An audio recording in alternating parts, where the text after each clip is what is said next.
Voyez-vous, dans une église où il n'y a pas d'activité, où il n'y a pas d'activité spirituelle, ce n'est pas une église vivante. La vie se mesure par les activités que vous menez. Quelle activité mènes-tu? Est-ce que tu es un instrument de Dieu pour apporter le réveil dans la communauté, ou bien tu fais autre chose? Mais nous voulons qu'à Lokoiro, Dieu descende sa gloire dans ce lieu. Et dans ce programme, nous avons vu Dieu descendre de manière puissante, confirmant sa parole, par des signes, par des prodiges et par des miracles. C'est ce que nous attendons aujourd'hui. Que les malades soient guéris, que les captifs soient libérés, que la délivrance soit proclamée, que les morts ressuscitent, que les aveugles voient, que les sourds entendent. Nous voulons un plein évangile. Dieu n'est pas limité. Il est le même hier, aujourd'hui, éternellement. Nous sommes reconnectés avec Dieu. Alléluia. Nous sommes reconnectés avec Dieu. Dieu, il est le Dieu de l'unité. Là où 2 ou 3 sont rassemblés en mon nom, je suis au milieu d'eux. Et tout ce qu'ils demandent en mon nom, je le ferai. C'est ça l'évangile. Dieu est le Dieu de l'unité, de la réconciliation. Le pasteur Jean Glao, dont on parle, beaucoup ne le connaissent pas. Il parle de lui sans le connaître. Ce père de l'Église. Il parle de lui sans le connaître. Et beaucoup de ceux qui sont nés après ne connaissent même pas qui il est. C'est un chercheur de Dieu. Ce qui m'a impressionné dans sa vie, quand tu aimes le Seigneur, quand tu es un jeune homme, même si tu es caché dans la brousse quelque part, il viendra te voir. Son amour pour Dieu et son amour pour les enfants de Dieu est un amour qui dépasse les limites. Quand il te pardonne, il t'a pardonné. Il n'est pas rancunier.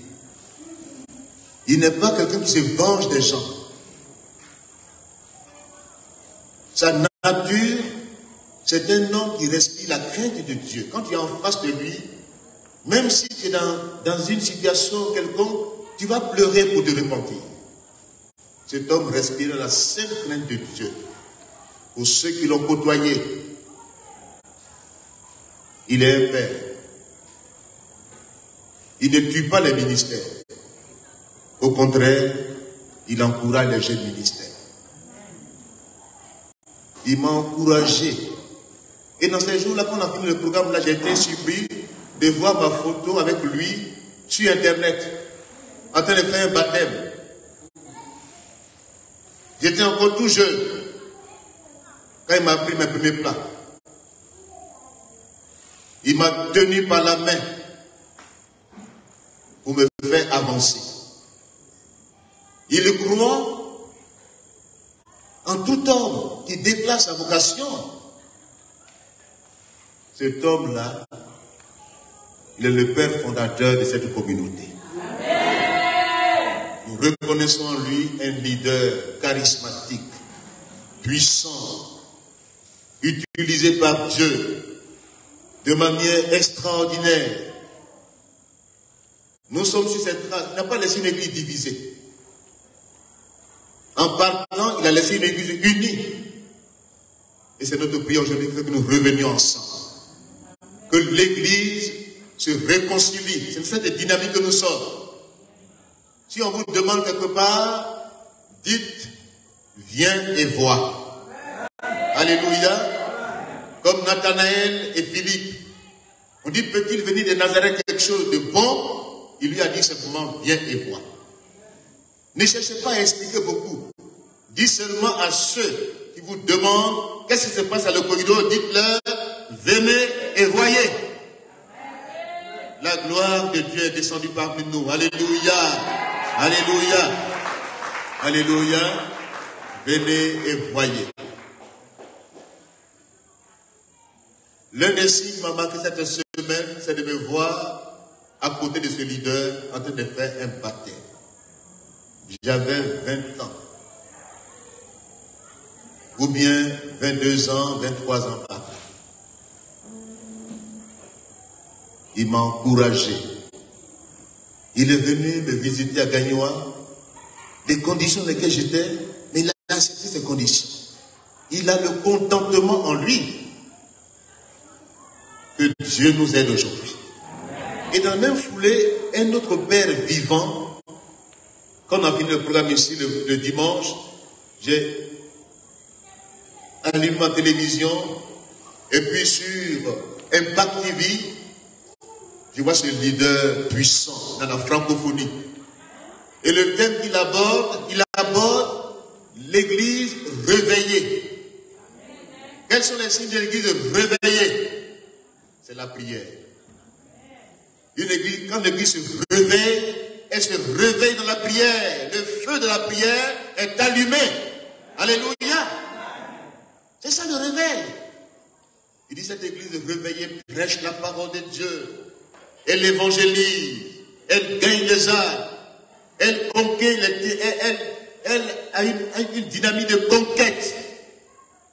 Voici l'église. Si l'église ne fait pas ces choses, et qu'elle est préoccupée à autre chose, elle est une église apostate. Une église apostate. Si nous ne cherchons pas Dieu, si nous nous préoccupons des choses futiles, inutiles, et que nous perdons notre temps, quand les âmes meurent à côté de nous, quand les gens s'en vont sans connaître Dieu, et que nous sommes préoccupés à autre chose, nous sommes apostats. Le pasteur Kanabiri, il disait la même chose ce dimanche-là pour dire, quand l'église se réveille, elle prie, alléluia. Elle prêche la parole de Dieu, elle évangélise. Que Dieu nous bénisse ce soir. Nous sommes sur les traces de nos pères, ceux qui sont partis comme ceux qui sont vivants. Nous voulons marcher avec eux dans cette dynamique du réveil. Dans l'unité. Alléluia. Dans l'unité. Nous ne sommes pas pour la division. Nous sommes pour l'unité de l'Église, le corps de Christ. Amen.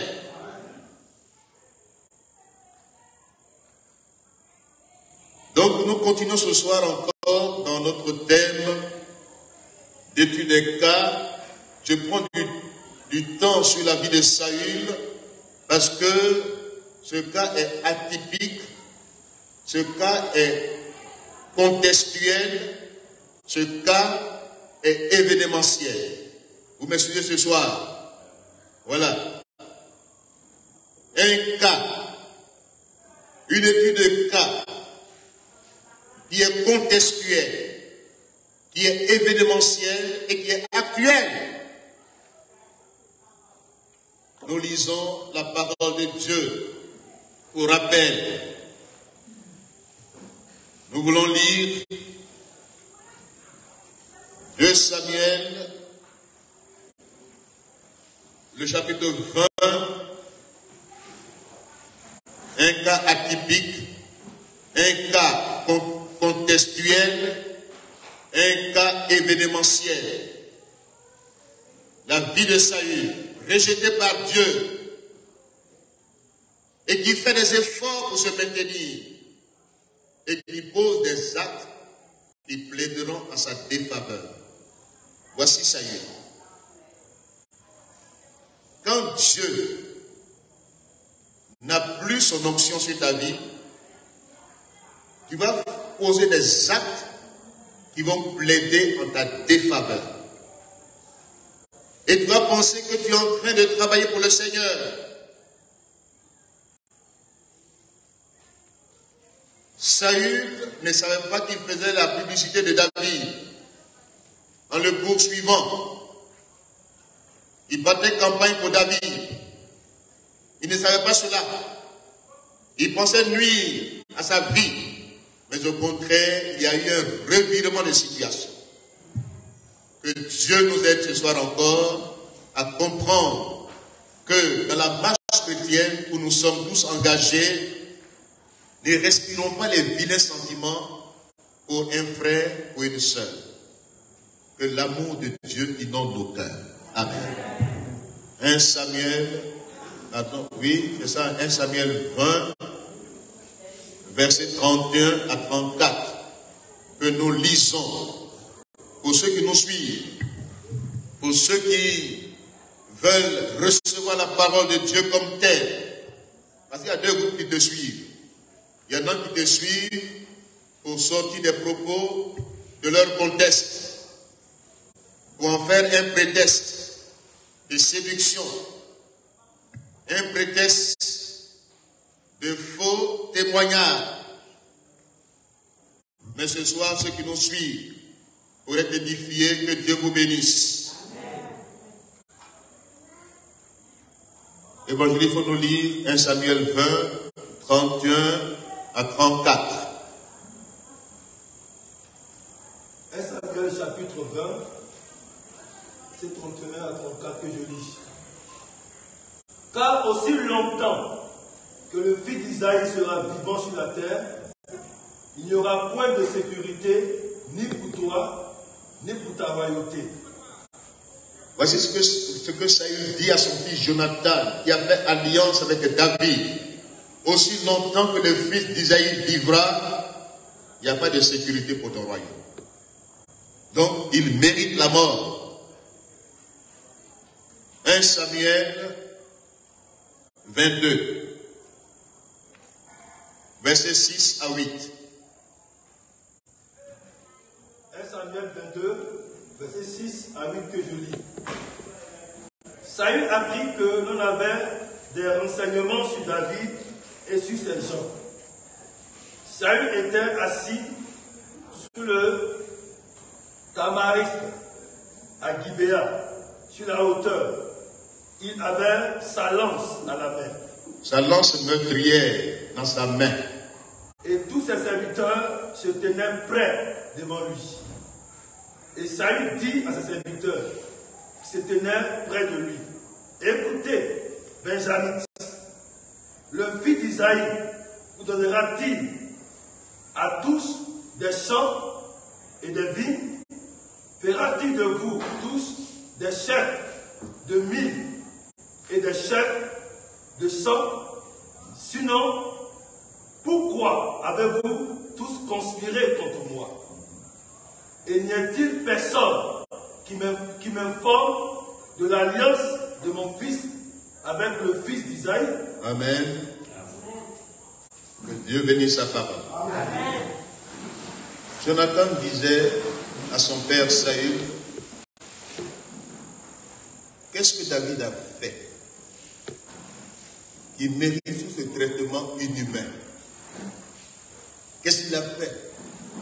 Qu'a-t-il fait pour que ce traitement-là lui soit infligé? Est-ce que Saül répond? Aussi longtemps que le fils d'Isaïe sera vivant, il n'y a pas de sécurité pour ton corps. Donc, il mérite la mort. Voici réellement les non-dits qui se manifestent. Voici les motivations cachées que les autres ne savent pas. Que même ceux qui le suivent ne savent pas. Il dit cela à son fils. Il ne supportait plus la présence de David. Il craignait David parce que Dieu était avec David. Amen. Quand Dieu est avec vous, les gens, ils peuvent planifier certaines choses, mais j'aimerais vous dire ce soir, leur épée ne vous atteindra pas. Amen. L'épée de Saül ne t'atteindra pas. Amen. Il sait qui est David. Il le connaît. C'est David qui a été l'instrument que Dieu a utilisé pour qu'il soit là. Quand il était tout tremblant devant Goliath, son armée, une armée tremblante, se réfugiant, c'est David qui s'est levé contre Goliath. Donc ils connaissent David. Ils connaissent David. Ils peuvent parler derrière David, mais ils ne peuvent pas l'affronter. Aussi, David aussi, lui, il sait qu'il n'est pas engagé un faux combat. C'est pas se retire. C'est un repli stratégique.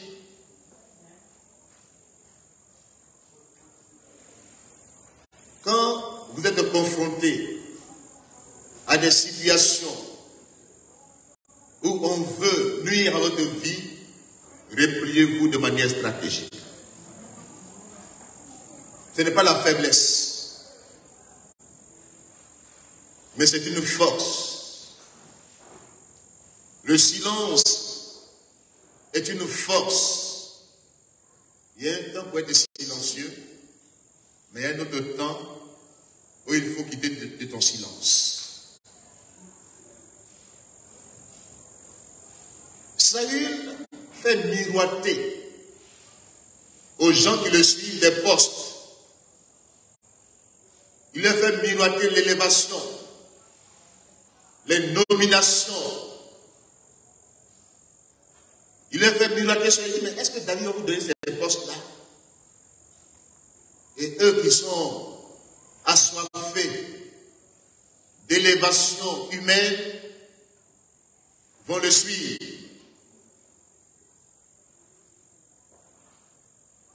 Et là, il s'est attaché les services des méchants, tels que Doeg et Nabal. Des méchants qui peuvent tuer, assassiner, détruire des vies humaines, éliminer des vies. J'aimerais vous dire ce soir, il y a des gens qui seront sur votre chemin, qui eux n'atteindront jamais les sommets, mais vous empêcheront d'atteindre le sommet. C'est Doeg, c'est Nabal, allié de Saül. Ils n'atteindront jamais les sommets. Ils n'ont pas ce leadership de dirigeants, mais ils vous empêcheront par tous les moyens d'atteindre ces sommets. C'est leur rôle. Ce sont des empêcheurs. Ce sont des tueurs.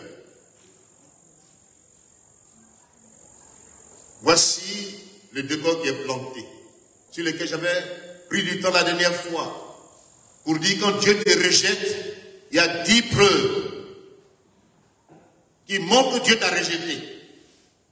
C'est comme un serpent qu'on a scié, qu'on a découpé. Et les gens font des efforts pour recoudre le serpent. Oh, le serpent est mort. Quand Dieu n'y est plus, il n'y a plus de vie. Saül avait un mauvais esprit, un esprit destructeur, un esprit d'assassin, un sorcier charismatique.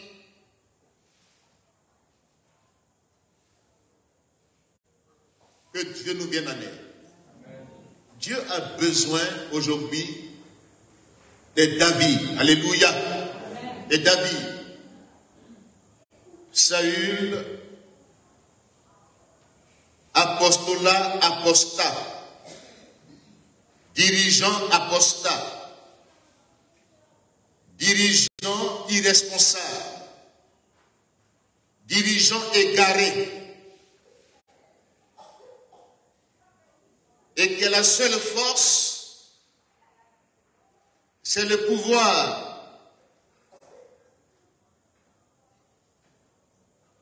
Qui est vide d'onction. Ils ont des méthodes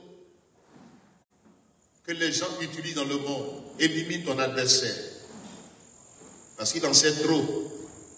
Si tu le laisses vivre, il peut te déstabiliser.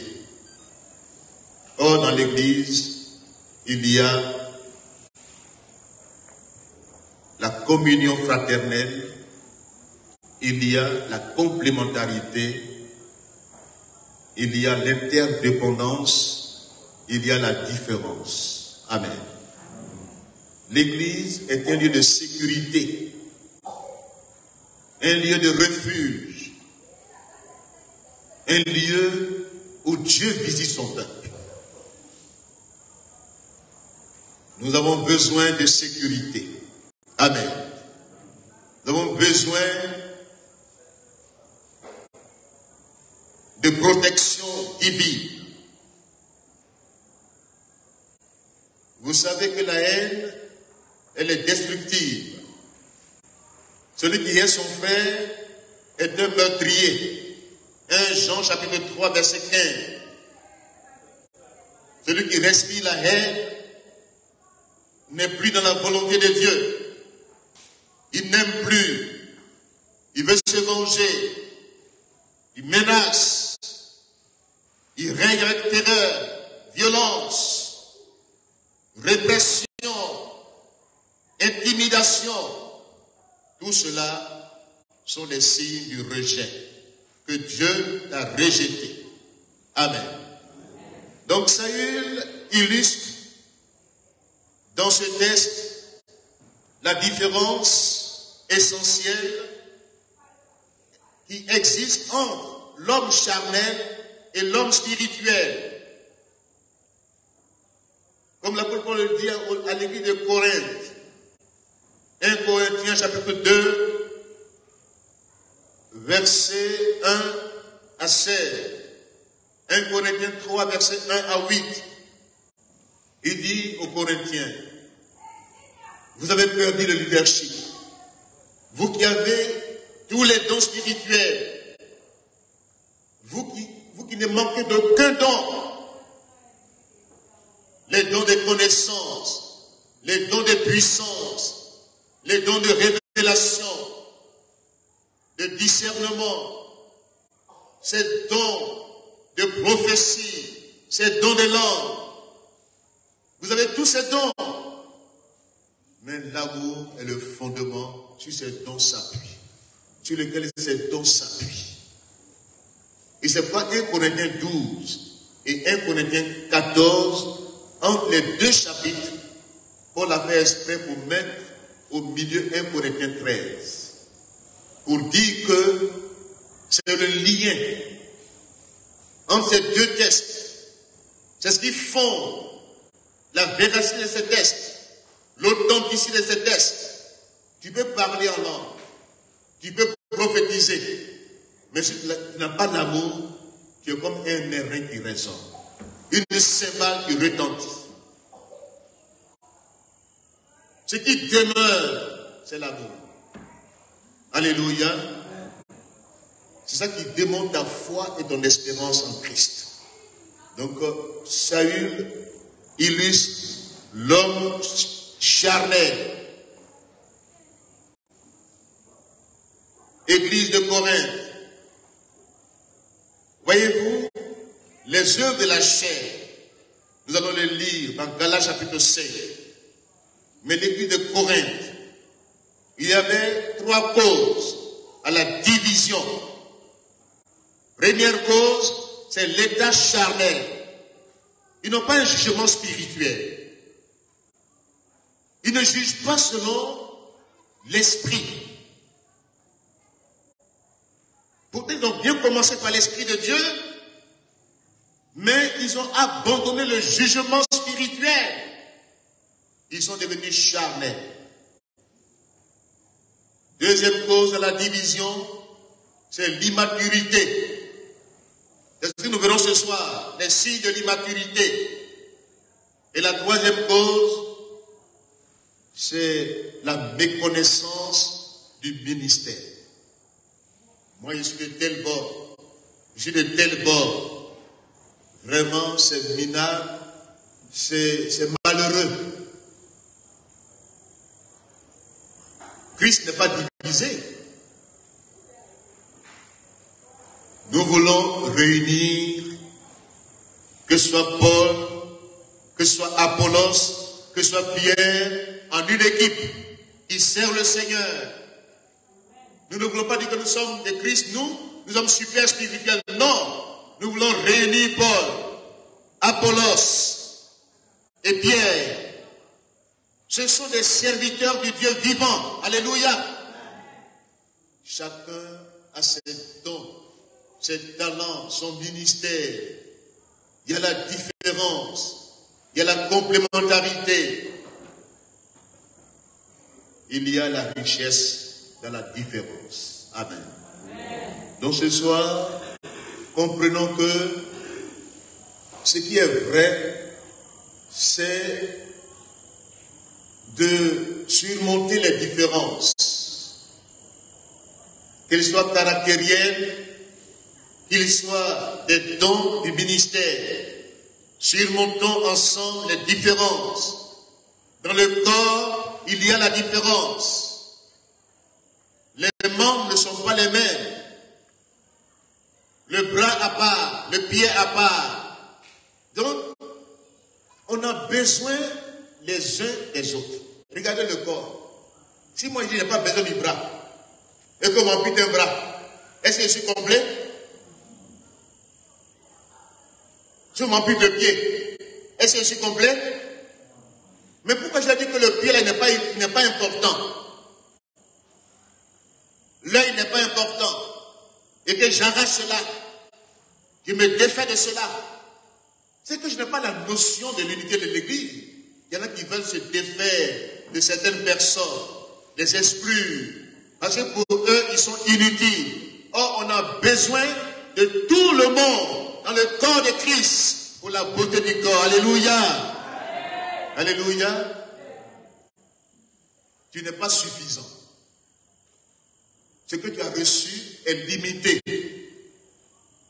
Et à cette éveil, j'étais impressionné par ce message de Pierre et Jean qui montaient ensemble au temple pour prier. Le jeune homme l'a décortiqué dans une dimension que j'ai voulu qu'il reprenne ce message. Une dimension encore plus excellente. Ces deux-là ne pouvaient pas marcher ensemble, Pierre et Jean. Diamétralement opposés dans leur caractère, dans leur manière de voir et d'agir.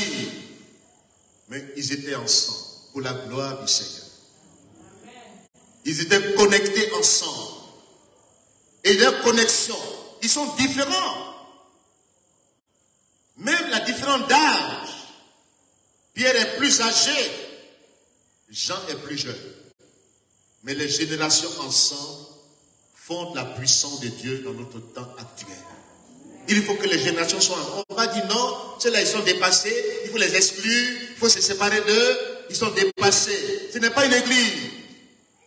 Une église qui bafoue les aînés, qui les exclut et qui pense qu'elle peut réussir. Une église qui veut la division. Ce n'est pas une église qui va réussir. Nous voulons être ensemble pour manifester la gloire de Dieu. Amen. Le paralytique, il y a plusieurs paralytiques dans nos temps. Ils sont paralysés. Ils ont des problèmes spirituels. Il y en a même qui prêchent l'évangile, qui prétendent libérer les gens, mais qui sont eux-mêmes esclaves. Leurs mauvais témoignages circulent partout. Et on veut se défaire de ceux qui les connaissent dans leurs témoignages, pour les aider à avancer ensemble. On dit non, il est dépassé. Dieu t'a pas dit que tu es dépassé. Une église qui exclut les aînés, ceux qui connaissent l'histoire, ceux qui ont vécu avec les pères de l'église, ceux qui ont été pionniers de l'église, ceux qui connaissent les choses et qui peuvent aider. Si on les écarte, on n'est plus dans une église. Ce n'est plus une équipe. Que Dieu nous aide. L'église de Corinthe était une église charnelle. Malgré les dons spirituels. J'aimerais vous dire ce soir, devenez des hommes et des femmes spirituels. Il y avait un jugement spirituel qui discernait. Parce qu'aujourd'hui, le temps que nous vivons, c'est un temps de mensonge. Un temps de faux témoignages. Un temps d'accusation non fondée. On se lève, on raconte. On se lève, on bavarde. On se lève, on parle. Vous voyez, ça nourrit, les rapporteurs sont nourris. On leur fait miroiter les postes pour les élever.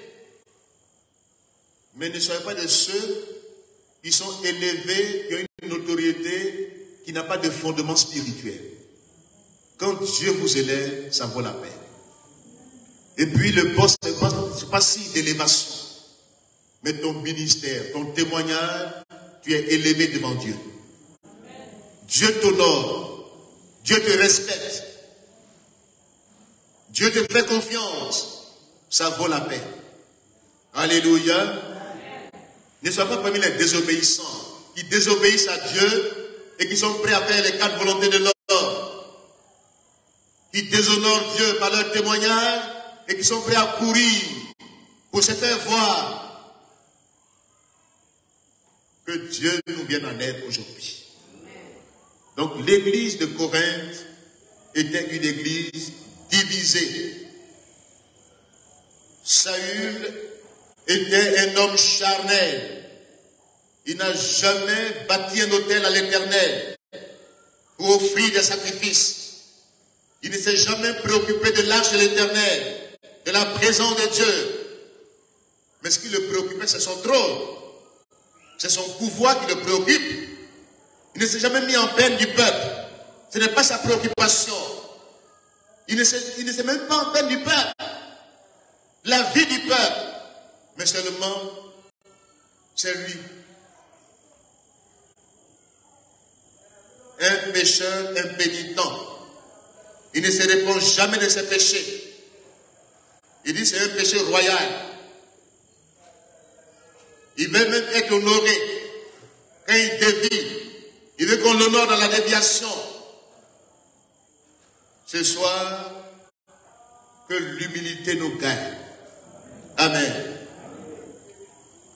Saül est non seulement charnel, mais il est immature. Je vais vous montrer ce soir quels sont les signes de l'immaturité. L'immaturité spirituelle. Le premier signe que quelqu'un a un comportement puéril, enfantin, c'est qu'il n'est pas prêt à renoncer, à se sacrifier pour les autres. Tout est ramené à lui seul. Il est égocentrique. Un enfant, voyez-vous, c'est ça l'orgueil. L'égocentrisme est l'orgueil en puissance. Moi, je, mon honneur, ma gloire. Ça, il ramenait tout à lui. Même quand il pique ses crises, il veut que les gens s'apitoient ou bien l'entourent. Il veut que les gens partagent sa haine de David. Que sa haine soit partagée. Pour que les gens aussi haïssent avec lui David. Pour le rejeter, pour le bannir. Les enfants que vous avez là, ils ne partagent jamais avec les autres. Est-ce que vous savez ça? Un enfant, il est égoïste. Quand tu lui donnes quelque chose, même quand toi qui as fait le don à l'enfant, tu réclames, il dit non. Il dit non, c'est pas vrai. Tu as donné quelque chose à un enfant, tu dis tiens. Mais quand il prend possession de cela, il ne peut plus te redonner ce que tu lui as donné. C'est ça l'égocentrisme. Il ne partage pas. Il veut tout pour lui seul. Quand un leader a cette tendance en lui, il est immature. Il démontre un comportement. Quand une église n'a pas dépassé le stade où on peut renoncer, où on peut se réjouir quand un autre est là, où il n'y a pas de compétition, de rivalité. C'est une église mature. Amen. Mais quand la rivalité s'installe, quand la compétition s'installe, parce qu'on veut son honneur, sa gloire, son prestige, on s'accapare, tout pour soi, on ne peut pas partager, on est enfant. Même si on prêche la maturité, on est enfant. Ce comportement est enfantin. Amen. Si tu es un chrétien et que tu gardes tout pour toi seul, tu ne partages pas. Donner est difficile. Pour toi, donner est difficile. Tu ne peux pas donner. Tu retiens. Tu veux seulement recevoir. Oh, celui qui donne reçoit. Amen. Tel qui exerce la libéralité, il est riche. Alléluia. C'est une vraie richesse. Je voyais hier sur France 24, on a démantelé un réseau de dealers de cocaïne, 41 tonnes de cocaïne. Interpol a démantelé, c'est dans le monde, hein. À Dubaï, comme la coupe d'Afrique, pardon, la coupe du monde se passe cette année vers là-bas, ils vont aller vendre leur cocaïne. Ils ont été démantelés, 41 tonnes de cocaïne. Regardez où ça passe. Où ça passe? Et les gens de richesse qui sont pourris, ils tuent les gens pour être riches. Ils pensent à eux seulement, leur richesse, leur gloire. Ils ne pensent pas que des jeunes gens vont mourir sous l'effet de la cocaïne, de la drogue. Pour eux, c'est leur argent qui importe. Leur argent, leur richesse. C'est comme ça. Encore, ils vont démanteler aussi un réseau.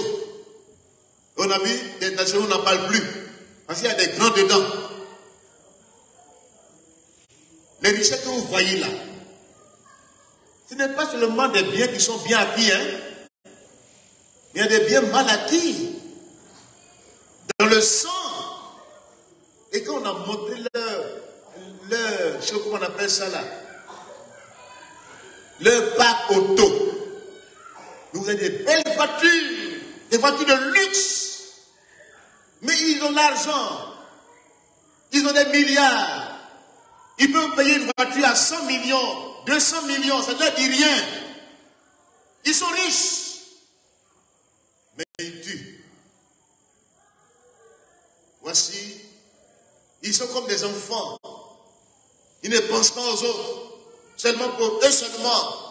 Ma richesse, ma gloire, mes réalisations. J'achète des terrains par-ci, par-là. Pour ma gloire. Je réalise. Pour qu'on parle de moi. Regarde le boss, il a réussi. Mais tout ça, ça ne veut rien dire. C'est de l'enfantillage. C'est de l'enfantillage. Ce soir, j'aimerais te dire que tes richesses soient bien fondées. Amen. Que ton travail t'apporte ta richesse. Que tu travailles. Que ton commerce que tu fais, c'est un bon commerce. Ce n'est pas un commerce pour tuer les gens. Mais c'est un commerce pour nourrir les gens. Que Dieu bénisse ton commerce. Que Dieu bénisse ton travail. Que Dieu bénisse tes réalisations. Quand Dieu bénit, il ne fait suite d'aucun chagrin. Que Dieu nous bénisse. Aujourd'hui, les gens se vendent de leur avoir. On ne sait pas où ils enlèvent ça. Mais toi, aie le contentement en toi. Et partage avec les autres. Ne sois pas égocentrique. Sinon, tu es un enfant. Quand on ne pense pas aux autres, on pense à soi. Il y a un roi dans la Bible. Le prophète est venu lui dire, mais tu as montré toute cette gloire-là aux étrangers. Ceux qui sont venus pour t'espionner. Tu leur as montré tes richesses. Tu as montré tout dans la maison de Dieu. C'est Ézéchias. Et qu'est-ce qu'il a répondu? Il dit, est-ce qu'il y a de l'espérance pour ma vie? Si moi, je suis bien, et que mes enfants, après moi, il n'y a pas d'avenir, il se réjouit. Il y a des gens qui ne préparent pas l'avenir de la nouvelle génération, la génération qui viendra après eux. Ils ne pensent qu'à eux seuls. Ils ne préparent pas l'avenir. Ils sont enfants. On peut être dirigeant enfant. On peut être père de famille enfant. Si on n'est pas prévoyant, si on ne prépare pas l'avenir de nos enfants, nous sommes nous-mêmes enfants. Que Dieu nous aide. Deuxième signe de comportement puéril enfantin. Incapacité à travailler en équipe. Incapacité à travailler en équipe.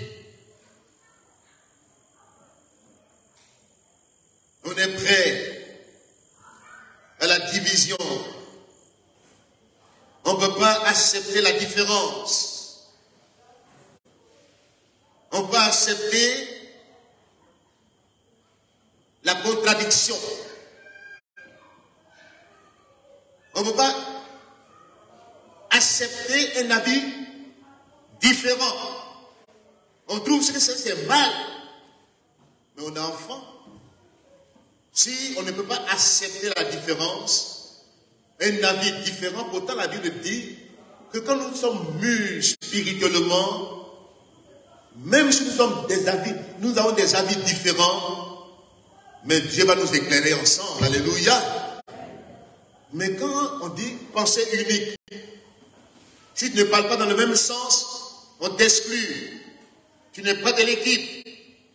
C'est que c'est une équipe d'enfants. Amen. Et même, c'est même pas une équipe, c'est une bande d'enfants. C'est une bande d'enfants. Et dans une bande d'enfants, c'est les querelles. Vous les mettez ensemble, chacun parle de lui-même, chacun, les petits palabres viennent, parce que l'autre a voulu se lever pour dire, c'est moi qui suis le chef ici, et l'autre dit non, c'est moi qui, et puis ça vient pas là. C'est des enfants qui font cafouillard. Mais des hommes responsables peuvent s'asseoir pour discuter, pour trouver des solutions. Ils n'ont pas peur d'être remis en question. On peut contribuer. Une contribution constructive. Un contrepoids. On n'aime pas les contrepoids. On aime le déséquilibre. Or, c'est le contrepoids qui met l'équilibre. C'est qu'on est enfant. Ça, il était un enfant. Il peut dire, David, mon fils, mais je vois que Dieu est avec toi. Reste à côté de moi pour m'aider. Parce que ceux qui m'entourent là, les Doeg, les Nabal, sont des méchants, des irreconnaissants, des ingrats. Et on veut des gens qui ne nous aident pas. Parce que quand on dit, même quand tu émets une idée qui est une idée qui va construire, on dit non. Toi là, qui t'a dit de dire ça? On est enfant. Que Dieu nous aide.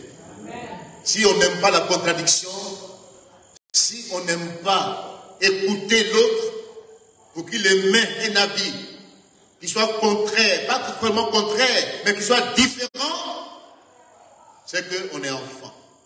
Troisième signe de l'enfantillage, la résistance au changement.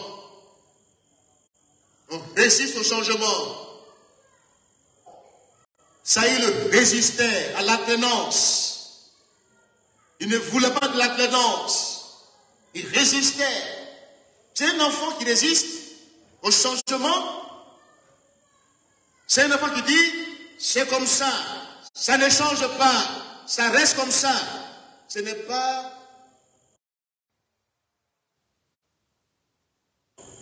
Quand on est prêt à s'opposer à ce que Dieu est capable de faire, on est enfant.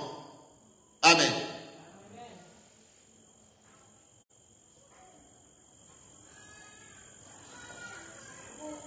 Alléluia. Quand on est mauvais communicant, quatrième signe, quand on veut être dans l'événement, on cultive le vouloir paraître. On monopolise la parole pendant des heures. On se justifie. À tout bout de chemin, on est enfant. On est enfant. Vous me suivez bien ce soir? Quand on est un mauvais communicant, en matière de communication, il faut écouter l'autre. L'écoute est fondamentale. Mais quand on n'écoute pas, on veut seulement qu'on nous écoute. On veut seulement faire de la pédagogie. C'est aux enfants qu'on fait de la pédagogie. C'est aux enfants qu'on veut inculquer des choses pendant des heures.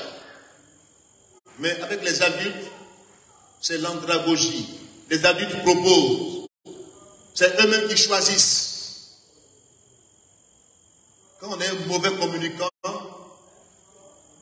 on rabat les oreilles des gens, on les fatigue, on parle seul, parce qu'on a le micro. C'est pas quand celui qui a le micro, c'est celui qui a le pouvoir. N'est-ce pas vrai? Qui a le micro, tu parles pendant des heures. Tu es un mauvais communicant. Que Dieu nous aide. Amen. Un enfant, vous voyez les enfants, quand il parle, il veut que tout le monde écoute seulement lui seul. Et vous n'avez pas vu ça les enfants dans leur jeu là. Jeune enfant. Et il est là. Il veut que tout le monde ait les regards sur lui. Il est le plus important du groupe. C'est lui seul. Il parle seulement. Il ne veut même pas écouter les autres. Ce sont les enfants qui font ça. Mais dans une équipe d'adultes, dans une église où il y a des adultes, écoutons-nous les uns les autres. Écoutons-nous. Dieu me passait par quelqu'un d'autre pour me parler. Que je ne choisis pas ce qui me parler. Il y a l'esprit de prophétie dans l'église. Il y a les dons spirituels dans l'église. Dieu peut me parler. Même si ça ne me sied pas, mais que j'écoute quand même, que j'examine. Quand on n'examine pas les prophéties, quand on les rejette, on est enfant. Dites Amen. On est enfant, on est mauvais communicant. Alléluia. L'enfant est un suiveur. On peut le manipuler. On peut l'instrumentaliser. Il manque d'analyse. Il manque d'observation. Il manque de prise de position. Quand, dans un groupe, dans une église, on dit suivez, sans dire mot, ce n'est pas la soumission. Ce n'est pas la soumission.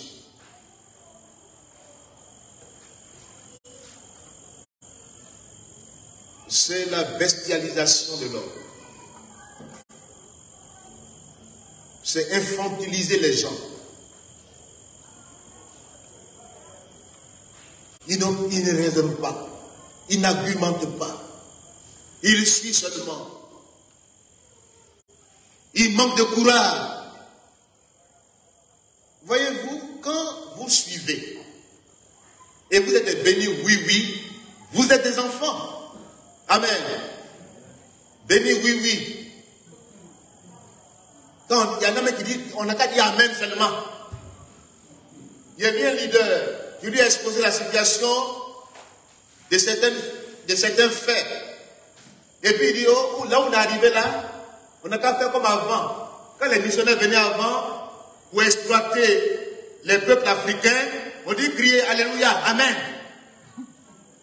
Et puis ils prennent vos richesses, ils s'en vont. Ils n'ont qu'à faire comme avant là, où les gens disaient Amen. Amen. Je dis pas Amen à tout. Je ne suis pas d'accord, je vais dire Amen. Non. Soyez courageux. Amen. Regardez dans la Bible. Je vais vous donner deux textes. 2 Chroniques 23. 2 Chroniques 26. Jéhoiada a été courageux pour révoquer Athalie. Il était courageux pour faire les choses telles que Dieu le demande. Aujourd'hui, on ne demande pas, on ne se pose même pas la question de savoir si ça vient de Dieu. On dit suivez, ne dites rien. On est affaire à des enfants. C'est à mon enfant qui a dit bon, suis-moi. Sans rien dire. C'est à mon enfant, je vais dire ça. Même mon enfant, maintenant, il a grandi, il ne me suivra pas parce que, je vais dire, réponse vraiment béni, oui, oui. Non, il ne me suivra pas. Il va raisonner. Dans une église où on dit suivez, sans rien dire, c'est que c'est fini. Vous allez tomber dans la bêtise. Et vous ne saurez pas quand vous allez dévier ensemble. Là où nous sommes ici à Lokoido, ne suivez pas, mais même si je prêche la parole de Dieu, comme l'apôtre Paul, c'est comme les chrétiens de Béret, alléluia, ils analysent, ils examinent les Écritures, ils veulent l'exactitude. Si ce que Paul dit est vrai, c'est parce qu'il est Paul, il est apôtre, donc maintenant, je le suis. Non! Ils examinent les Écritures pour voir la conformité entre ce que Paul dit et la parole de Dieu. S'il n'y a pas de conformité, ils rejettent. Jéhoiada était courageux, animé de courage.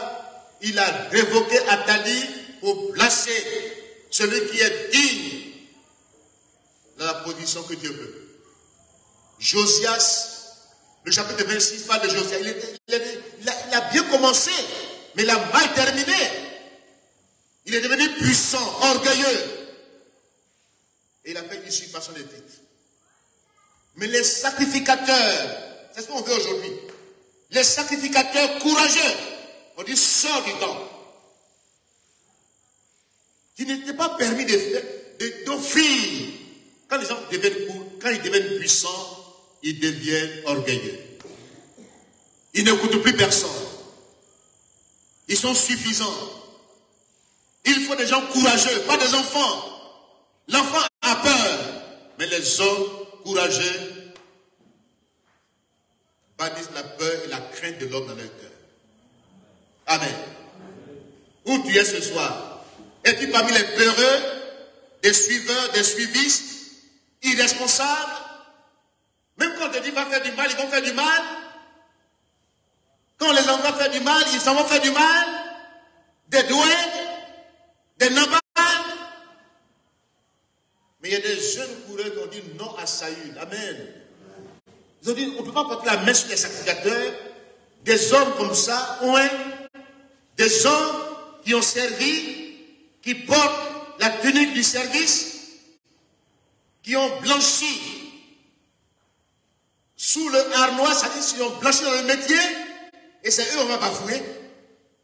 Il y a plusieurs manières de tuer quelqu'un.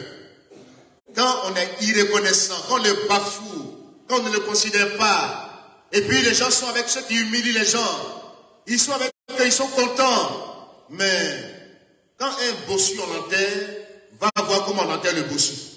Quand tu es bossu, dis Amen maintenant. Amen.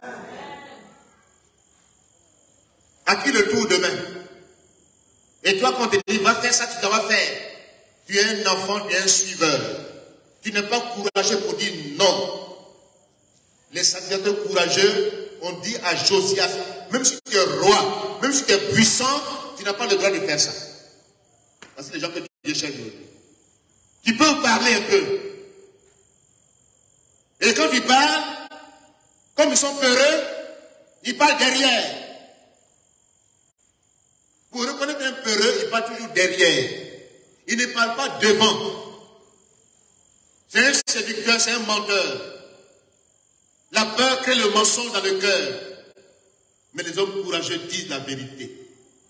Ils ont dit à Josias, même si tu es roi, tu es puissant, ce n'est pas ton droit d'officier, d'offrir des sacrifices à Dieu. Ce n'est pas ton droit. Il a voulu se mettre en colère. La lèpre l'a frappé. Et comme lui, il a vu que le lépreux ne peut pas être dans la maison de Dieu, lui-même il s'est mis, il a commencé à, et puis ils l'ont poussé dehors. Poussons les Josias dehors aujourd'hui.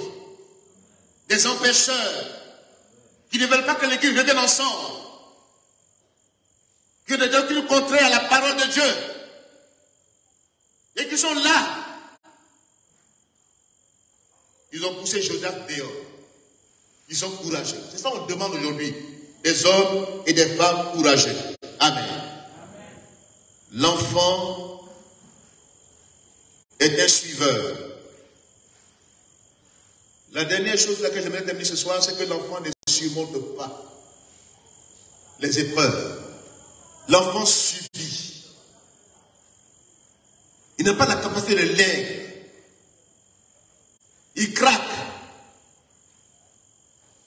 Il devient dépressif. Il manque de sommeil, de tranquillité intérieure. Il est agité. Les enfants crient beaucoup. Les enfants sont agités. Et puis un enfant, quand il est devant les parents, il peut t'insulter. C'est pas vrai?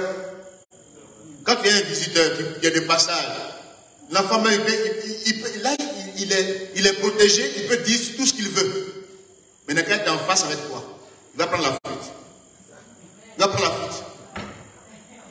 Il y a des leaders qui sont pas leaders, quand ils sont couverts, ils peuvent dire tout ce qu'ils veulent dire. Ils parlent. Parce que les pères saluent les cours. Mais mettez-vous devant la ligne de la voix. Que Dieu nous aide ce soir.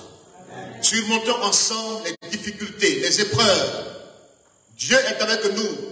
Ne tremblons pas. Dieu a dit à Jérémie, si tu trembles, je te ferai trembler. Je te rends dur comme de l'airain. Ils te feront la guerre, mais ils ne te vaincront pas. Toute âme forgée contre ta vie sera sans effet. Toute langue qui sera contre toi sera condamnée. Tel est mon héritage, tel est ton héritage. Que Dieu bénisse sa parole. Amen.